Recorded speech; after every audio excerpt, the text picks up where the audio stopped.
Hey pals, welcome to this video. I'm Dan. You may have worked with me before.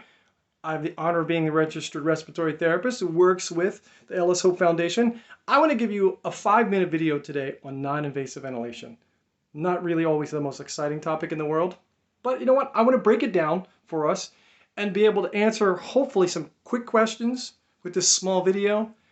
Also too, whoever posts this video, they'll be nice enough to post my phone number right below the link so anybody can text me if they want to. Non-invasive ventilation, really. A lot of our pals end up using non-invasive ventilation. What is it? It's BiPAP, it's Trilogy, can also be considered CPAP, essentially, but it's using a machine to help augment our breathing.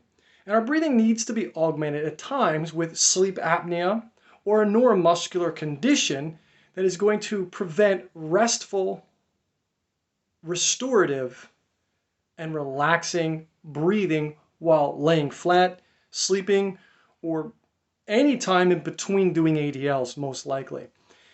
As we begin to feel some pressure in our chest and the muscles around our rib cage and our diaphragm begin to not give us as much support, it becomes harder for us to exhale.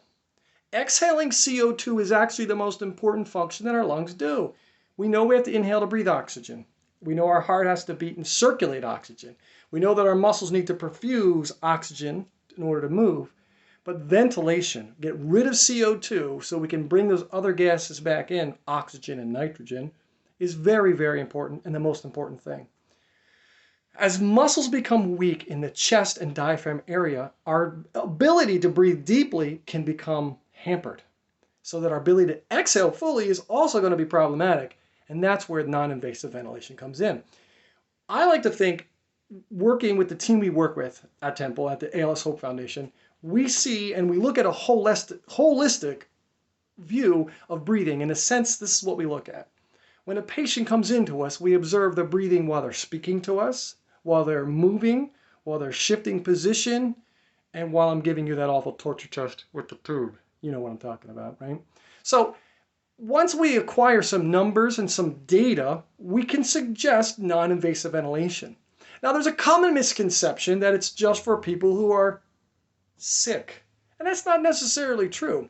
Oftentimes, we find patients who need that support so that their lungs and the muscles surrounding their lungs, their intercostal muscles and the diaphragm, don't become so weak and fatigued that breathing then becomes an extreme challenge. In essence, you want to preserve those muscles and give them the rest they require, also while providing the deep ventilation that is required for life. Using non-invasive ventilation is oftentimes can be cumbersome, can be a little tricky, but we will always work with you in finding the appropriate interface that might fit your face, but we'll also always work on trying to find comfort levels for different volumes, different speeds, and flow of the air. It can be a process that can be daunting, but we've done it many, many times, and we're very equipped to be able to do this. If you have questions that are deeper than this presentation, then I would suggest you shoot me a text. Also, Sarah, when you put this video up, put my email address on there. I love to get emails. I can read my emails very quickly, and I can respond to you and copy the team on it as well. I hope you're all staying safe. I hope you're all wearing your face covers and doing the best you can to social distance, because right now it's an unusual time, but just know we're thinking about you and we're working on your behalf, even if we don't get to see you face to face. Okay? Thank you very much.